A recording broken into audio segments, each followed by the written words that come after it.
The last heartbeat is quieter than you'd expect. Not a dramatic stop, not a cinematic flatline, just a beat that comes and then the next one doesn't. The electrical signal that is fired roughly 100,000 times today in your chest fires once more, and then the tissue waits for the next signal. It never comes. In that exact moment, the moment the medical examiner will later mark as time of death, almost nothing in your body knows yet.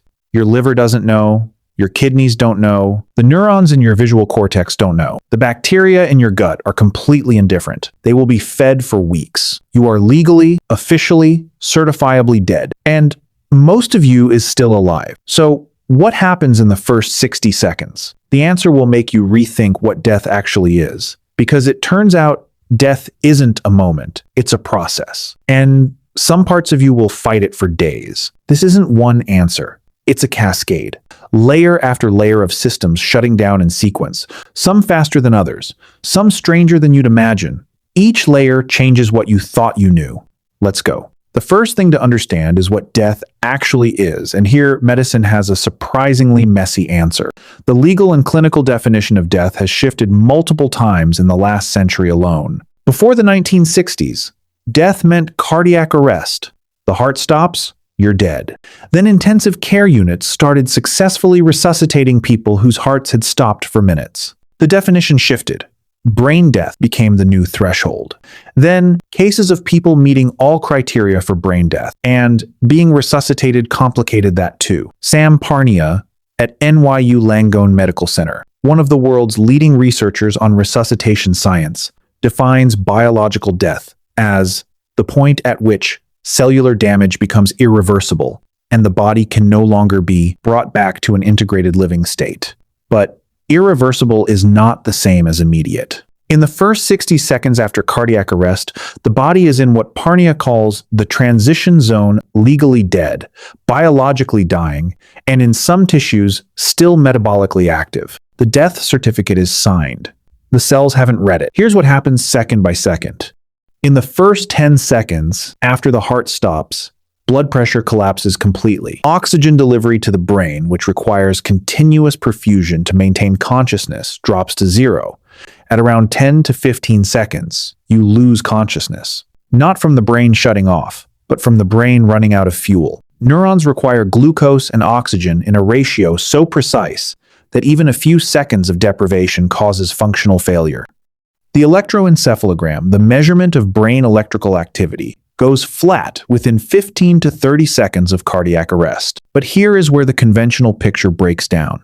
A landmark study published in PNAS in 2013 by Jimo Borjigin and colleagues at the University of Michigan recorded brain activity in rats immediately after cardiac arrest and found a brief but intense surge of high frequency gamma waves, the kind associated in conscious humans with heightened awareness and perception in the first 30 seconds after the heart stopped. Not a shutdown, a surge, a burst of organized electrical activity more intense than anything recorded during normal waking. The same phenomenon was recorded in a 2023 study by the same team monitoring 4 human cardiac arrest patients. A burst of gamma activity in the temporal parietal junction, a region associated with dreaming and out-of-body experiences, firing in the seconds after clinical death. Death's first act, in the brain, looks less like turning off a light and more like a final, inexplicable brightness. Now, let's talk about what's still running. At 30 seconds post-cardiac arrest, your neurons are failing, but your heart muscle cells are not fully dead yet. Cardiac cells can survive for several minutes after the heart stops beating if the surrounding temperature drops slightly, which is why cold water drowning victims have been resuscitated after 30 minutes without a heartbeat, with full neurological recovery. Your skin cells, which have lower oxygen demands, can remain viable for up to 24 hours.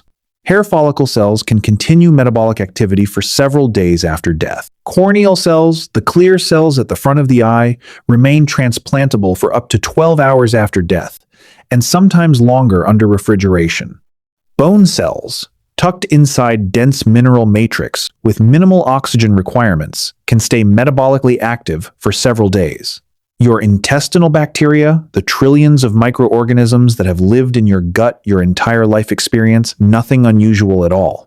They will continue digesting, reproducing, and consuming internal material for days and in some cases weeks, gradually shifting their population as the chemical environment inside you changes. You will feed them long after you stop feeding yourself. Here's something else that almost never comes up. In the first 60 seconds, your body releases a final biochemical storm. The collapse of cellular regulation triggers a phenomenon called ischemic cascade. Without oxygen, ATP production stops. Without ATP, sodium-potassium pumps in cell membranes fail. Sodium floods into cells, dragging water with it. Cells begin to swell. Calcium floods in simultaneously, triggering a cascade of enzyme activation, proteases, lipases, endonucleases, enzymes that begin digesting the cell from the inside. At the same time, the adrenal glands release a final surge of catecholamines, epinephrine, and norepinephrine into the bloodstream. This is the chemical equivalent of a panic alarm firing into an empty building. The hormones circulate. There are no longer any cells organized enough to respond, but they circulate.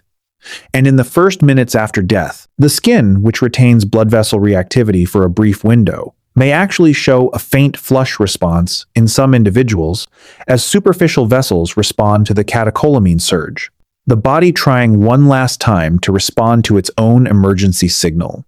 This is where the story stops being about biology and starts being about something much harder to sit with. The moment of death, in the Western cultural imagination, is a boundary, a wall. One side, alive. Other side, not. But the biological reality is a gradient, a cascade, a sequence of losses that unfolds across timescales from milliseconds to days. Peter Safar, the physician who developed CPR in the 1950s at the University of Pittsburgh, spent his career arguing that the boundary between life and death is not fixed. It is a function of available intervention.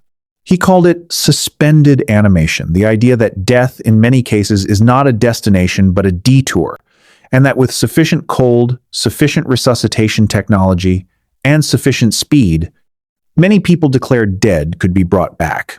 The field of resuscitation science has since confirmed the core of his intuition. Sam Parnia's AWARE study documented cases of verified cardiac arrest with confirmed flat EEG, no measurable brain activity, followed by full resuscitation and coherent recall of events that occurred during the arrest, period, including specific visual and auditory details that could only have been perceived while the patient was clinically dead by every available measure. The data doesn't fit the model. The model needs to change.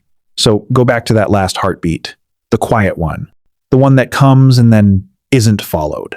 In the 10 seconds after it, you lose consciousness, but somewhere in your temporal parietal junction, a gamma wave surge fires brighter than anything recorded during your waking life. Your skin cells are still alive. Your corneas are viable. Your gut bacteria are eating. Your bones are metabolizing. Your adrenal glands just sent one last alarm into a circulatory system that can no longer answer it. And in a laboratory, a resuscitation researcher with a cooling protocol and a heart-lung bypass machine would look at that moment and not see a wall. They would see a window. Death isn't a moment. It's a negotiation. And the 60 seconds after the last heartbeat are the first 60 seconds of a process that is much longer, much stranger, and much less final than anyone told you.